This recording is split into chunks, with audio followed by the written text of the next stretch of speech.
Today I want to take a minute to talk about the stress that can be created by ego connections or 55 connections. Now, I've talked about this relative to soulmate connections or romantic connections, but I want to elaborate a little bit more.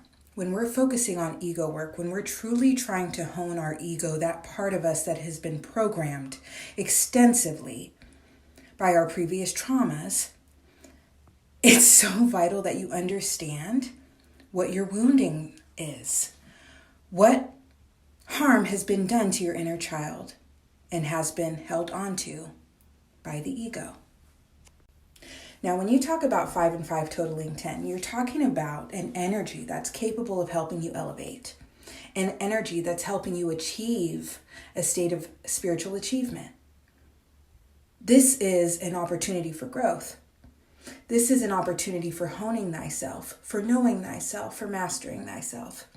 So when we talk about 5 and 5, relative to romantic connections, this is typically going to be a connection that exacerbates your wounds. It's always a connection that exacerbates your wounds. But when it comes to romantic things, it's a little bit different. You don't have to settle for a connection that doesn't make you feel good. So that in and of itself, release the connection, right? Pay attention to what it's doing. Be mindful of the fact that it's not a safe space for you emotionally, or it's not what you desire romantically, and leave with grace. Now, when it comes to connections you can't just dust off, let's say at work, for example, this is a beautiful place for ego advancement. This is a beautiful place for inner work, okay? Because you have to learn to get along with certain people. Now, the more you can pay attention to what's actually being exacerbated, what's actually being triggered, the better. And it's interesting because you may talk to a coworker, right, who just can't stand someone else. But when you actually listen to the interactions between the two, or you actually listen to why, it's ego-oriented, okay? This other person could simply be an assertive, direct, honest, calm-demeanored person. But what they say can trigger someone so greatly that they convince themselves that the other person's the problem. So when you truly commit yourself to inner work and frequency navigation, numerology, so to speak, let's say you're using my system to help you navigate these waters, and you're communicated the number 55 relative to a certain dynamic in your life, lean into those uncomfortable connections, interactions, relationships. Understand that the wounds that are being exacerbated are pointing directly where you still need to do work.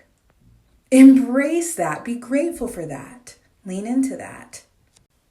So someone else, for example, being gregarious in the center of attention and super talkative is not the issue. If you lack these traits, but you subconsciously admire these traits, inadequacy is the issue. And let's say there's someone that you encounter that you see as controlling.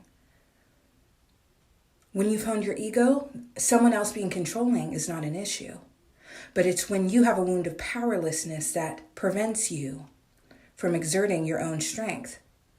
That wound of powerlessness is the issue. So do you understand how when we talk about exacerbating wounds, it is not the other person that is the problem, ever. It is your own wounds that are the problem, my love. Because if someone is truly existing in an energetic state that is truly intolerable for you, you remove yourself. Frequency conflict, I leave with grace. I bow out with grace, right? Or you learn to navigate certain interactions in an assertive, in a calm, in a strong, powerful manner to where their energy remains theirs and yours remains yours. It is learning how to navigate this world with full self-mastery, with full self-awareness, with strength, with assertiveness, with power, with joy. That is truly, in my opinion, what every human being should strive to be.